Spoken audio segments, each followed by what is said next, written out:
The bulldog had been following the toddler's right leg for 3 days, not the left leg, not both legs. The right one. The orthopedic surgeon later said the dog was the only reason they caught it in time. It started as something so small that nobody noticed it was a pattern until the 3rd day. Mia was 2.5 years old, the kind of toddler who ran everywhere with total commitment and no awareness of obstacles. She had been falling since she started walking and had accumulated the normal collection of scraped knees, bumped elbows, and minor catastrophes that nobody older than 5 considers worth mentioning. The falls were background noise. They were Tuesday. Brix was an English Bulldog, 4 years old, 48 pounds, constructed entirely of surface area and patience. He moved slowly, breathed loudly, and expressed his opinions through the stubborn persistence of his positioning. He had been in the family since Mia was an infant. He had tolerated her with a constitutional equanimity that their vet had once called extraordinary for the breed.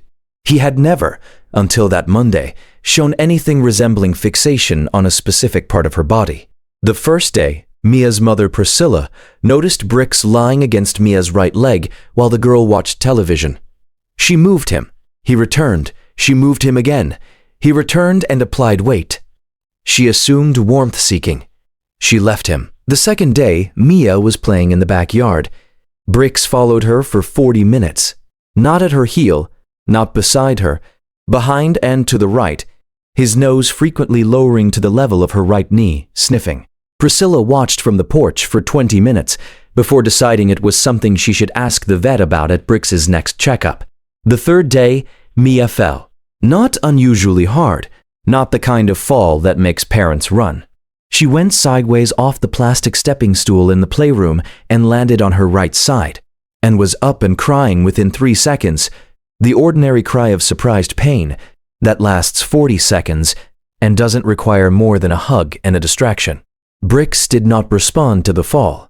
He responded to Mia's right leg in the aftermath. He pressed himself against it, nose moving over the knee and then the shin. The same slow, deliberate movement. He sat down beside it and did not move when Mia tried to walk away from him.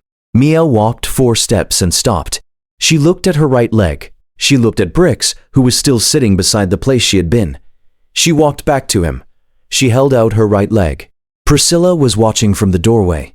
She sat down on the playroom floor and pulled Mia into her lap and looked carefully at her daughter's right leg. No swelling visible. No discoloration. Mia did not react when she pressed along the shin. She pressed along the knee. Nothing.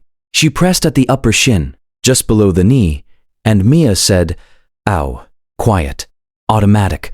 The kind of ow that comes out before a child decides whether to make it bigger. Priscilla looked at Brix. He was looking at Mia's leg.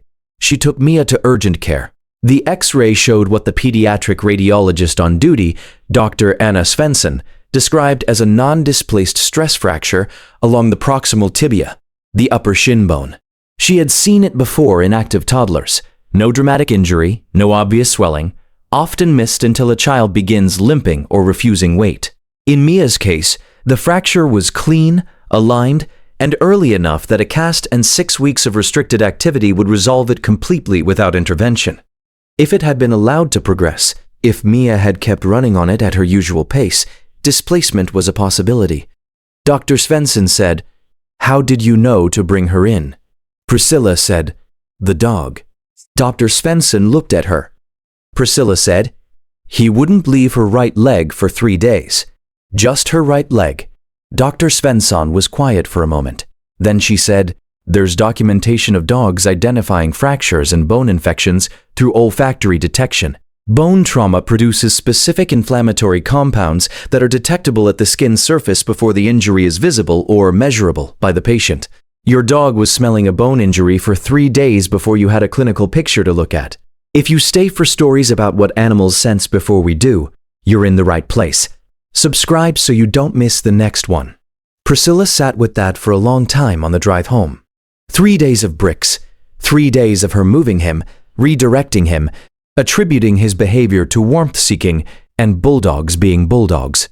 3 days of her professional assumption. She had worked in healthcare administration for 11 years and understood clinical patterns. telling her there was nothing systematic about what the dog was doing. He wasn't doing anything systematic. He was just repeatedly drawn to a specific part of her daughter's body. She had dismissed it as coincidence right up until the moment her daughter held out her leg. Mia's cast came in purple, her choice, and she wore it for 6 weeks with tremendous satisfaction.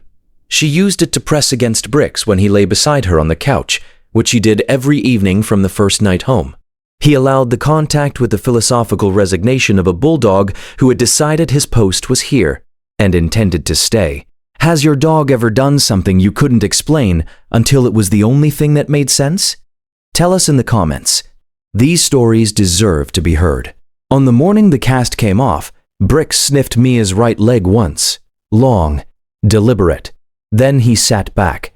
He didn't look at her leg again after that. Every guardian deserves to be recognized, even the ones who never asked for anything in return. If these stories matter to you, subscribe so you never miss the next one. The next story involves a dog who sat outside a closed bedroom door for 11 nights, and what they found on the 12th.